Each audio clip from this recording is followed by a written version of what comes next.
Hello दोस्तों, नमस्कार। स्वागत है आप सभी का उत्तराखंड 2026 में शिक्षा विभाग के अंतर्गत होने वाली नई भर्ती अपडेट के साथ। आज की इस वीडियो में हम आपको उत्तराखंड एजुकेशन डिपार्टमेंट में जो 2026 में वैकेंसी जारी की जानी है, उनकी सभी डिटेल्स बताने वाले हैं। इसी के साथ आप समझिए कि उत्तराखंड 2025 एलटी भर्ती का मैटर क्या है, जिसको लेकर माननीय न्यायालय ने आयोग को पब्लिक नोटिस जारी करने के लिए बोला है। सबसे पहले आप इसको समझिए।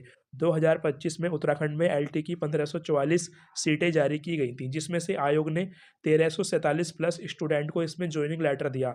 इसके बाद आयोग को क्या करना था कि जो एलटी भर्ती में बाकी की बची हुई सीटें हैं, इसमें आयोग को नियुक्ति पत्र देने थे जो स्टूडेंट सेलेक्ट हुए थे। लेकिन आयोग ऐसा ना करके देखिए क्या कारनामे करता है।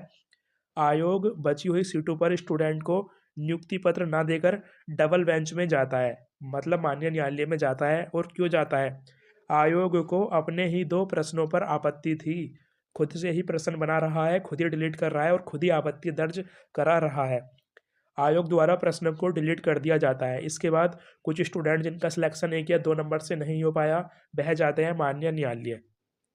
इसके बाद माननीय न्यायालय में ये फैसला देखा जाता है। इसके बाद ऑर्डर किया जाता है जज साहब द्वारा।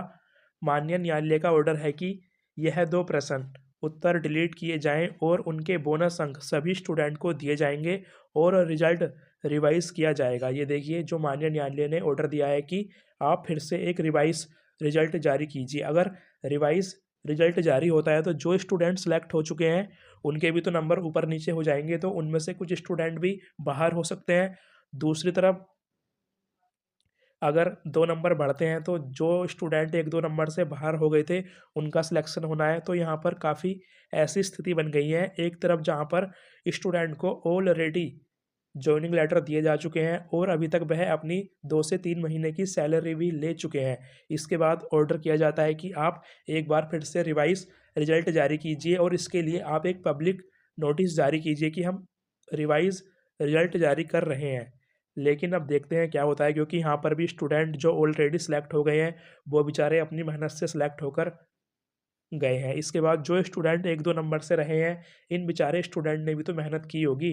इसमें आयोग की गलती देखिए कि ये भर्ती माननीय न्यायालय में चली गई। अब वहाँ से ऑर्डर हुए हैं कि आप फिर से रिजल्ट जारी कीजिए।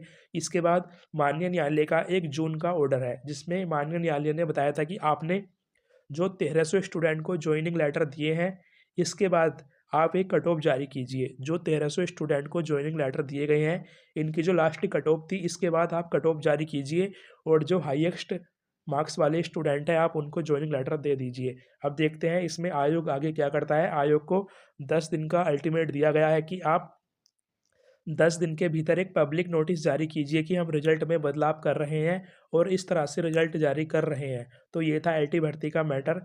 अगर आप कोई स्टूडेंट एलटी वैकेंसी से रिलेटेड है तो आपको बताना है कि यह पूरा मामला क्या है और इसमें आगे क्या हो सकता है।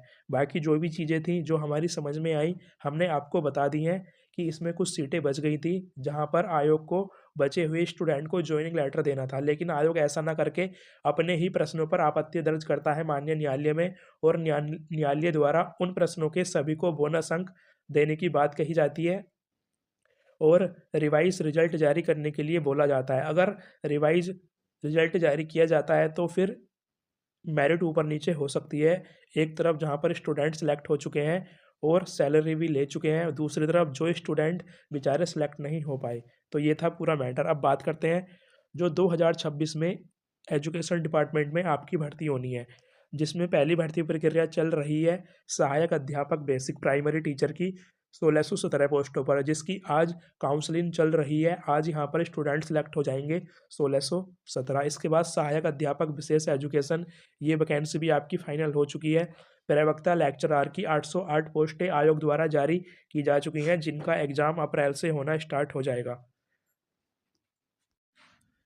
इसके बाद बात करते हैं जो नई भर्तियां 2026 में आनी है, और जिसमें सबसे पहली भर्ती रहनी है सहायक अध्यापक एलटी की।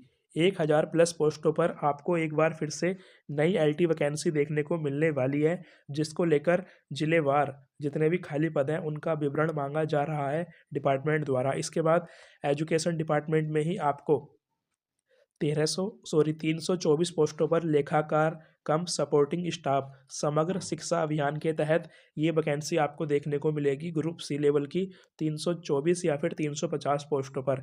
इसके बाद करियर काउंसलर की 95 पोस्टें आपको देखने को मिलेगी और उत्तराखंड में विद्या समीक्षा केंद्र बनाए जा रहे हैं नए 18, जहां पर आपको क्लर्क, लेखाकार, डाटा एंट्री ऑपरेटर, इन सभी चीज़ों की वैकेंसी देखने को मिलने वाली है। और सबसे बड़ी भर्ती जो रहेगी ग्रुप डी भर्ती आउटसोर्स के माध्यम से 2364 पदों पर।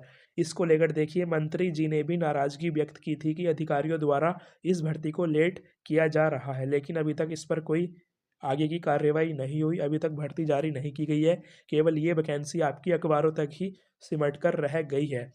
बाकी देखते हैं आगे। मंत्री जी ने अभी और बोला है कि 15 जनवरी तक ही ये वैकेंसी जारी की जाएगी, जो इतना पॉसिबल नहीं है। लगता है ये वैकेंसी इलेक्शन से पहले ही अब आपको देखने को मिले, क्योंकि काफ़ी लेट हो चुका है। अभी तक इस पे कोई रिस्पॉन्स देखने को नहीं मिला है। किसी भी ज़िले में ग्रुप डी वैकेंसी अभी तक जारी नहीं की गई है, जो कि आपकी आउटसोर्स के माध्यम से फिर रैक पोर्टल के माध्यम से होनी है। बाकी ये सभी वैकेंसी आपको 2026 में देखने को मिलने वाली है, जिसमें पहली भर्ती एलटी की ही रहेगी। एलटी की इस बार 1000 प्लस पोस्टें जारी की जानी है 2026 में, क्योंकि 2027 में इलेक्शन है।